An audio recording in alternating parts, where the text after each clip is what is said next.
Sa sumunod na segundo, bahagyang nagbago ang kanyang tingin dahil nakakita siya ng kakaibang eksena. Sa mga katawan ng nabubulok na bangkay na nahati-hati kanina, biglang kumislap ang mga kuryente. Ang kuryente ay parang mga hindi nakikitang sinulid na humihila sa mga paa at kamay papalapit, mabilis na pinagdugtong-dugtong muli ang mga ito. Malinaw na ang nabubulok na bangkay, matapos mabuo muli, ay mas malakas kaysa kanina. Dahil sa kuryosidad, ginamit niya ang teknik sa pagmamanman. Mababang antas na nabubulok na bangkay level, 10 mababang antas na nabubulok na bangkay pa rin, ngunit ang level ay naging 10 na. Talagang mas malakas ito kaysa sa mga nakaharap niya kanina. Sa daan, nakasalubong na siya ng daan-daang nabubulok na bangkay, ngunit lahat sila ay level 5 lamang. Ito ang unang beses na nakakita siya ng level 10.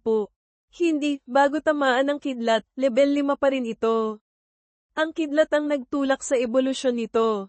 Isang mapangahas na ideya ang biglang pumasok sa isip ni Lin Moyu, paano kaya kung hindi niya gagamitin ang bal-araw ng buto at hahayaan ang sarili na tamaan ng kidlat? Siyempre, ang ideyang ito ay dumaan lamang sa kanyang isip. Sa kakaibang mundong ito, kung hindi siya ganap na sigurado, hindi niya ito susubukan. Gaano man siya katapang at mapangahas, hindi niya isusugal ang kanyang buhay. Isang mago ng kalansay ang lumitaw sa tabi niya. Boom!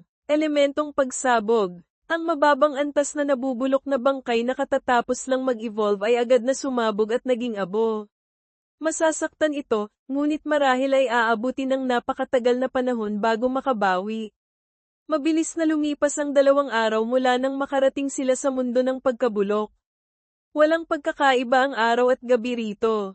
Mabuti na lang at may komunikador para bilangin ang oras. Matapos ang isang araw ng paggalugad, sa wakas ay nagkaroon na siya ng kaunting kaalaman tungkol sa mundo ng pagkabulok. Madalas umulan sa mundong ito.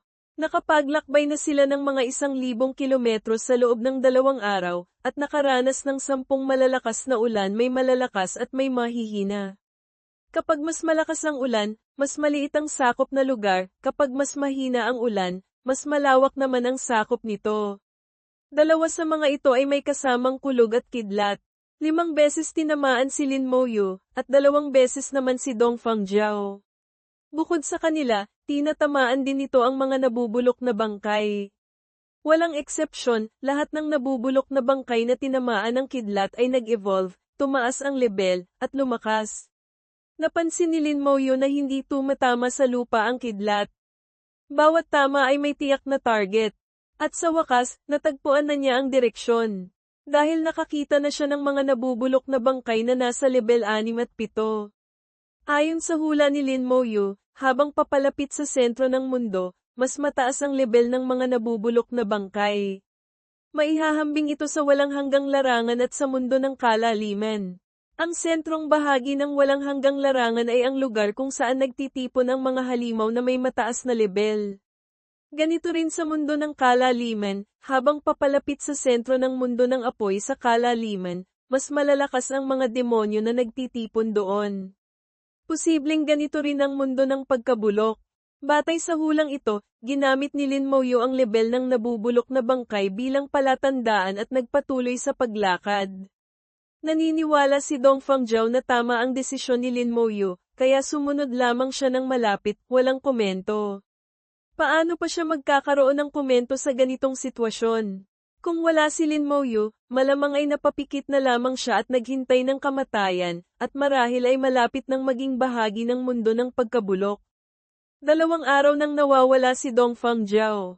Nagkakagulo na ang pamilyang imperial.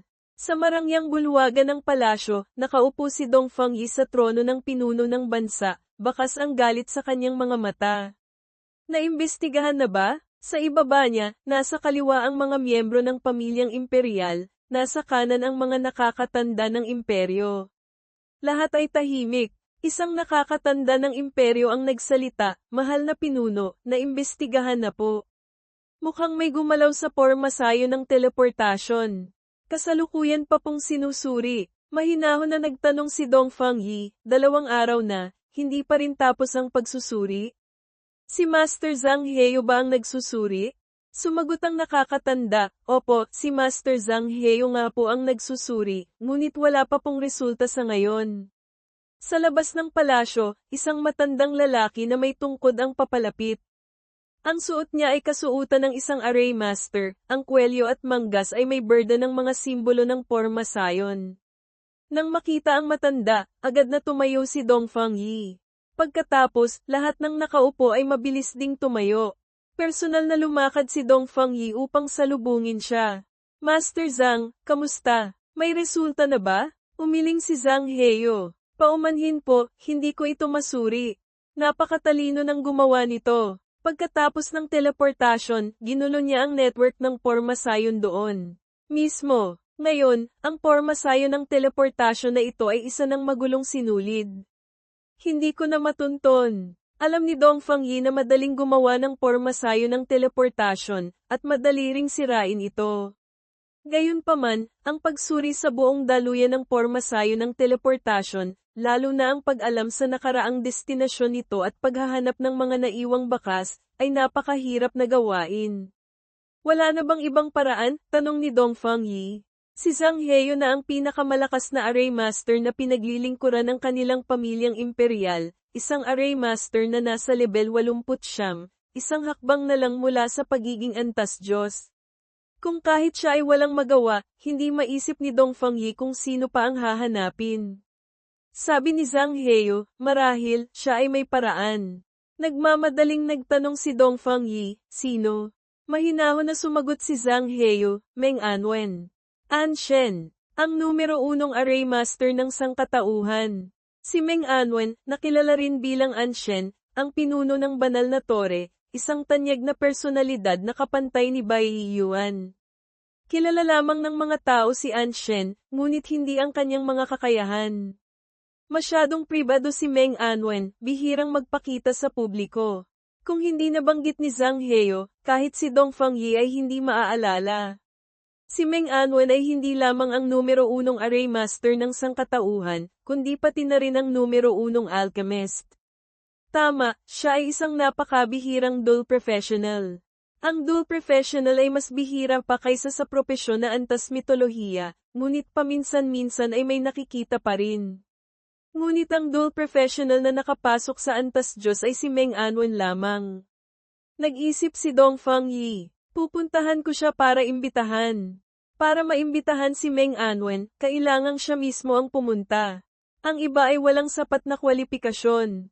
Kung normal na araw, maaaring mahirap siyang hanapin, ngunit sa kasalukuyan, si Meng Anwen ay nagbabantay sa banal na tore na nagsasagawa ng pagsubok. Mahahanap pa rin siya, lalo na't sa pagkakataong ito, hindi lamang ang kanyang anak na babae ang nawawala, kundi pati na rin si Lin Moyu. Ayon sa kanyang nalalaman, maganda ang relasyon ni Lin Moyu at Meng Anwen, kaya tiyak na tutulong si Meng Anwen. Agad na naging isang sinag ng liwanag si Dongfang Yi at mabilis na lumipad patungo sa akademya ng Xiajing. Isang minuto ang lumipas, narating na niya ang himpapawid sa itaas ng akademya ng Xiajing. Mula sa malayo, nakita na niya ang banal na tore sa loob ng akademya. Ang pagsubok ay nagpapatuloy pa rin. Matapos maging abo ang 500 katao dahil kay Lin Moyu, nagpatuloy pa rin si Meng Anwen sa pag-aayos ng normal na pagsubok para sa kanila, at mas maganda pa nga ng kaunti ang mga gantimpala kaysa noong nakaraang taon. Maituturing itong kabayaran para sa kanila. Naiinip si Dongfang Yi, hindi na gaanong nag-aksaya ng oras at lumipad diretso kay Anshen. Bumisita si Dongfang Yi. Maaari bang lumabas ka sandali? Ang boses ni Dongfang Yi ay kumalat sa buong akademya ng Xiajing. Agad na nagkagulo ang akademya ng Xiajing. Diyos ko, si Pinuno Dongfang Yi. Personal na pumunta rito ang pinuno. Para hanapin si Anshen? Si Pinuno Dongfang ang numero 1 gwapo sa banal na siya. Sa wakas, makikita-nakita ng personal. At si Anshen din. Narinig ko na napakagwapo rin ni Anshen. Hindi mabilang na mga mag-aaral ang tumakbo palabas. Kakaiba, maraming babaeng mag-aaral ang walang pakialam sa lakas ni na Dongfang Yi at Anshen, kundi sa kanilang itsura. Ang mga taong tumakbo palabas at nakita ang anyo ni Dongfang Yi ay sunod-sunod na sumigaw. Totoo ngang napakakisig ni Dong Fangyi, pambihira ang kanyang aura. Kung hindi, hindi siya magkakaroon ng anak na babae tulad ni Dong Fangjiao. Matapos magsalita, tahimik na naghintay si Dong Fangyi. Pagkaraan ng ilang segundo, isang tao ang dahan-daang lumipad palabas mula sa banal na tore. Nakatayo sa himpapawid, ang kanyang mahabang kasuotan ay humahapay sa hangin, malinaw na nagpapakita ng tindig ng isang eksperto sa antas Diyos mula kay Meng Anwen. Wow! Ang gwapo ni Anshen! Mahinahon at elegante! Ang aura na ito! Ang tindig na ito! Walang kapantay! Pakiramdam ko mas gwapo pa si Anshen kaysa sa pinuno. Gusto kong pakasalan si Anshen. Itinuro ni Meng Anwen ang kanyang daliri. Isang hadlang ang lumitaw sa pagitan nilang dalawa, hinaharangan ang lahat ng ingay. Personal na pumunta rito si Pinuno Dongfang. Ano po ang maipaglilingkod ko? Matapos ay latag ang porma sayon, hindi mapigil ang manginig ni Dongfang Yi. Ang Array Master na nasa antas Diyos ay talagang pambihira. Ang mga kakayahan ay naisama na sa kanyang sarili, malayang nagagamit ng napaka-natural. Bumisita po si Dongfang Yi kay Anshen. Hindi ginamit ni Dong Fangyi ang titulong pinuno ng bansa, nagpakita siya ng malaking pagpapakumbaba. Naiintindihan niya na sa harap ng isang nasa antas Diyos, ang kanyang pagiging pinuno ng bansa ay walang silbi. Maliban kung siya mismo ay nasa antas Diyos, hindi siya maaaring makipag-usap ng pantay kay Meng Anwen. Nagkita na sina Meng Anwen at Dong Fangyi minsan, maraming taon na ang nakalipas. Hindi na siya nagpaligoy-ligoy pa. Pinuno, kung may sadya ka, sabihin mo na ng diretsyo. Hindi ka naman pupunta rito kung walang dahilan. Kung talagang walang kailangan, hindi siya pupuntahan ni Dong Fangyi. Isinalaysay ni Dong Fangyi ang nangyari sa kanyang anak na babae at kay Lin Moyu. Bahagyang nagbago ang ekspresyon ni Meng Anwen. Nawawala? Tumango si Dong Fangyi. Oo, nawawala sila. Ngunit ang porma sayo ng teleportasyon ay ginalaw ng iba. Hindi namin matuntun kung saan sila napunta. Pinuno, ituro mo ang daan, walang pag-aalinlangang sabi ni Meng Anwen. Kung tungkol kay Lin Moyu, natural na hindi siya tatanggi. Naging sinag ng liwanag silang dalawa at lumipad patungo sa palasyo. Sa isang iglap, lumapag na sila sa harap ng porma sayo ng teleportasyon sa loob ng palasyo. Humakbang si Meng Anwen papasok sa porma sayo ng teleportasyon. Isang kamay ang marahang dumampi dito, pumikit siya at nagpakiramdam. Pagkaraan ng ilang sandali, sinabi ni Meng Anwen, totoo ngang may gumalaw dito. Ang gumalaw ay magaling. Talagang nagawa niyang guluhin ang mga daanan ng porma sayon. Nagmamadaling nagtanong si Dong Fangyi, maaari po bang malaman kung saan sila napunta? Bahagyang ngumiti si Meng Anwen. Hindi mahirap. Ang kanyang mga daliri ay sunod-sunod na dumampi sa bawat simbolo. Pumasok ang mga simbolo sa porma sayo ng teleportasyon. Patuloy na umugang ang porma sayo ng teleportasyon, walang tigil na nanginginig. Nakatayo sa tabi si Dong Fangyi, nakatingin ngunit walang sinasabi. Bawat isa ay may sariling espesyalidad. Ang ginagawa ni Meng Anwen ay hindi niya maintindihan. Pagkaraan lamang ng ilang minuto, biglang naglabas ng maningning na liwanag ang porma sayo ng teleportasyon, umuugong ng malakas. Mahinang nagsalita si Meng Anwen, tapos na. Natuwa si Dong Fangyi. Anshen, malalaman po ba natin kung saan napunta ang aking anak na babae at si General Lin? Mahinang nagsalita si Meng Anwen, tinutunto ng huling teleportasyon. Pagkatapos, nagbago ang kanyang ekspresyon. Ito ang lugar na binantayan ng inyong pamilyang Dongfang sa loob ng maraming henerasyon, ang mundo ng pagkabulok. Ano? Gulat na gulat si Dong Fangyi. Paano sila napunta roon? Imposible. Ang mundo ng pagkabulok ay selyado. Ang tanging daanan ay wala rito. Paanong nakapag-teleport mula rito? Medyo nalito si Dong Fangyi. Bilang pinuno ng bansa at isang eksperto sa antas Diyos mula sa pamilyang Dongfang, alam na alam niya ang tungkol sa mundo ng pagkabulok. Ang mundo ng pagkabulok ay selyado, halos imposible itong ma-teleport papunta. Hindi ito makatwiran. Patuloy pa ring pinapakiramdaman ni Meng Anwen ang porma sayo ng teleportasyon.